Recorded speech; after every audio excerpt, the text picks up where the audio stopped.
Section 4. You will hear part of a lecture about oxytocin and trust. First, you have some time to look at questions 31 to 40.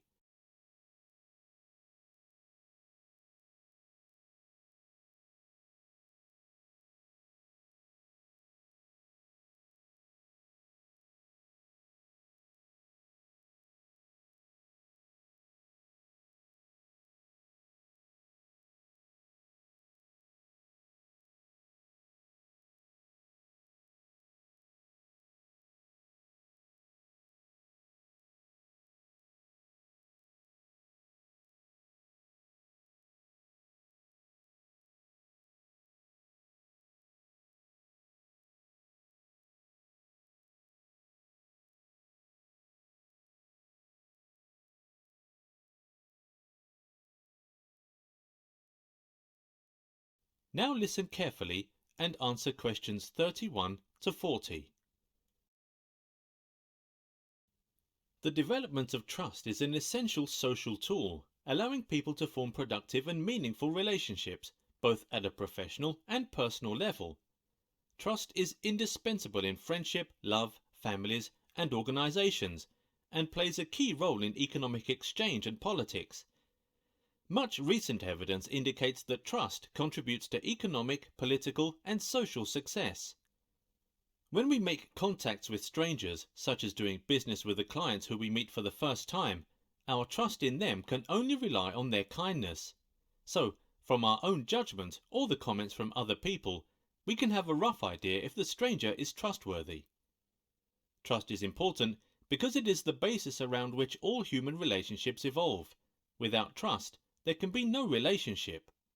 Trust can come naturally, or it can be manifested. If you find trust of this magnitude in life, then you are lucky. Also, you can always count on them to protect through all, if not most, of life's perils. Trust is important because if you don't trust someone, then they are not available.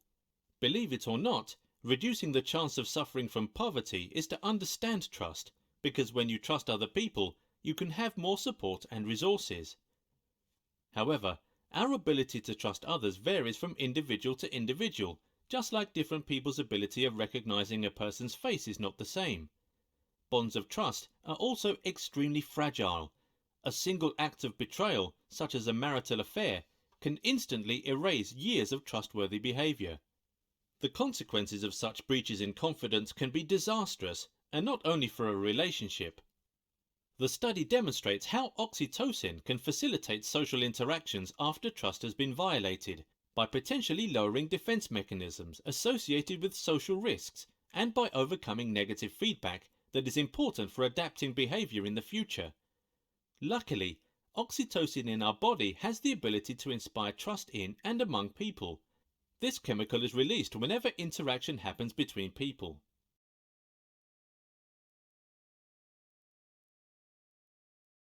To study social interactions, economists and more recently neuroscientists take advantage of a simple experiment. Two participants play the so-called trust game. The first participant is faced with the decision to keep a sum of money or share it with the second participant, who has no obligation to give the money back. He would get more money if the second person returns it. In this game, the first person is left with an important social dilemma: to trust or not to trust. Although it is more profitable to trust, doing so leaves the investor at risk of betrayal. Trust is not something that naturally occurs when two people meet for the first time. It involves a process. One person has to show the quality of being trustworthy to the other person. This can be achieved by certain behaviors and communication. Therefore, trust is conditional. People should not take it for granted. Oxytocin does not only exist in human beings. Animals also have this gift, and it can be seen when they have cooperation with each other. Oxytocin in monkeys, for example, allow them to work together to find food and to fight against enemies. The Nash equilibrium's game theory: the first participant will make the best decision he can, with no expectations that the second participant would change his decision. The second participant will do the same. So, the outcome depends on the decision of the other person. This game is similar to the one we just talked about. The oxytocin level doesn't stay the same in a person's body. Studies have found that people who are under a lot of stress would have higher levels of oxytocin. Oxytocin causes a substantial increase in trust among humans, thereby greatly increasing the benefits from social interactions. It's also noted that the effect of oxytocin on trust is not due to a general increase in the readiness to bear risks.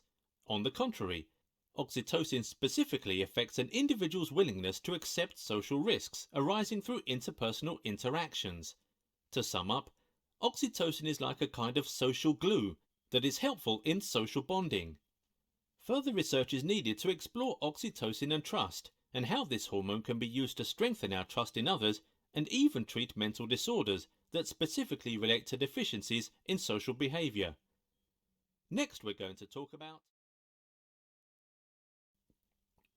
That is the end of section 4. You now have half a minute to check your answers.